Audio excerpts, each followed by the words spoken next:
I got a whopping 3 notes on the last video, and even though 2 of them were the same person, I'm going to talk more about Raven and Mel, but I brought notes this time, things I had already typed out, so it's more coherent, and I'm going to try and do this fast because I don't know when my roommates are coming back from class, but, so my issue with Mel and Raven is I can see it, and I can headcanon it, but I there's a disconnect in my brain that I can't write it, and I can't hear what they're saying, so that's why I don't know if it's gonna get written, ever, but I'm having fun with it. So my first just note is, the premise is, these are texts I've sent to my buddy Laura. What if there was a Romeo and Juliet type thing where 2 families dominated the houses in this small lakeside township, and they absolutely despised each other because when the houses were first started being built, the heads of the families were best buds, and then their miscommunication, and both thought they betrayed the other, and their granddaughters fall in love, and they have to keep their relationship a secret and sneak around while they research until they finally find out the miscommunication, and the families reunite, all thanks to 2 queer chicks falling in love. So I actually have a first scene written for that. If anyone wants to see it, it's really bad, but it's there. Then I think I'll just read some stuff about the characters and maybe try to do some plot points. So Raven is my character who's lived in Lakeside Township for her whole life, and she's kind of the poster child for perfect. She's got blonde hair and gray eyes, so she's kind of your typical, it girl, whatever. She's got a clownfish, she keeps clownfish, named Nemo, and his predecessor was Marlin, so that's just some fun facts. Like I said, she really struggles with OCD, and I don't know if I write that properly, but I'm trying. She likes the small town comfort, she knows it, she likes it, but she's very intrigued by the big city and the opportunities that are there. She's very gay, and she's very, very scared of how people are going to be in a small town about that. And then there's Mel, who, like I said, is biracial and bisexual, and she lives with her stepmom and her 3 younger step-siblings. She's got 2 younger sisters and a younger brother, and they're significantly younger than her. Her mom and older brother died in a car accident, which is actually why she almost exclusively travels by motorcycle. She really, really does not like cars.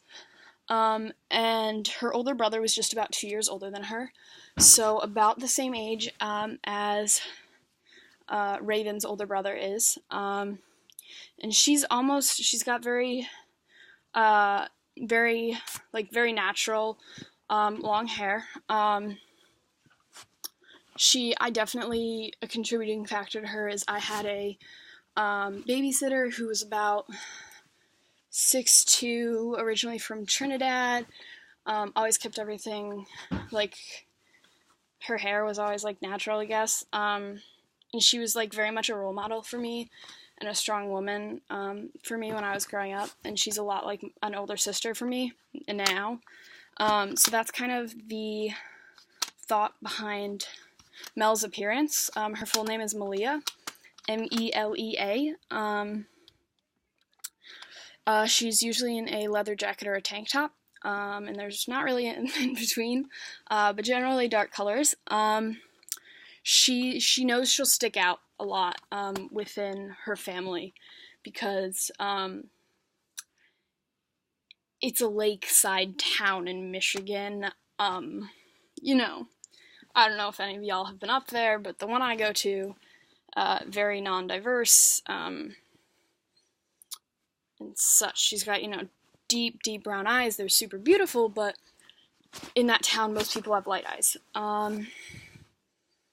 She wants to be a mechanic, and she's really good at math and science, even though she is not really one for school. Mostly math and, physics, so, very math-based science. We're coming up on 5 minutes, so I'm not going to go into too much more depth about Mel, but I want to do really quick plot points. basically, at the beginning, Raven and Mel can't stand each other because Mel keeps messing with Raven's routine just to kind of have fun, because, she knows the animosity between the families.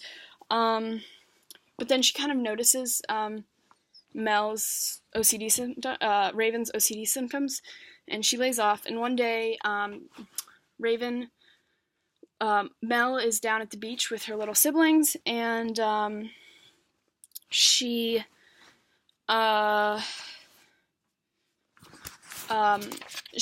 because the little kids don't know about the animosity when Raven comes down, she invites Raven to play with them, and she's kind of weary, but she does it anyway, because one of the little kids splashes her, and she's not going to let him down. More or less, they end up kind of arranging meetings and texting, and one night, Raven texts Mel, she can't sleep, they go down to the beach, and that kind of becomes a thing. They sleep together on the beach. One night, someone kisses someone, I can't remember who, and they start dating. And their parents more or less find out because they don't keep track of time one night. And they forbid them to see each other, but it really doesn't matter. Summer's coming to a close. And more or less, Raven's determined to solve this.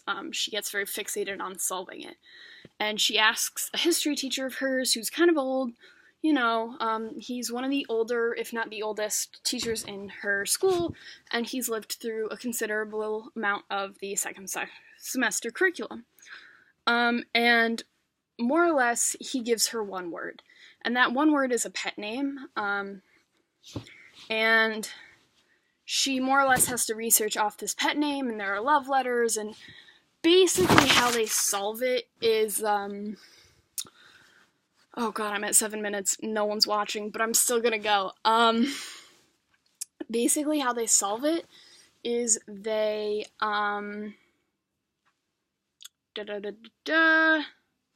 they're in a hotel room. Mel comes a day early on Christmas break, and they spend the night in the hotel room. Raven is kind of bopping around in nothing but Mel's flannel and some boxers, and she sees a letter that Mel has. And more or less it's the opposite of the letters she's found. And Mel's like, what's up? And Raven's just like, we come from gays. And that's how they figure it out. And I'm going to sign off now because it's 8 minutes. So bye!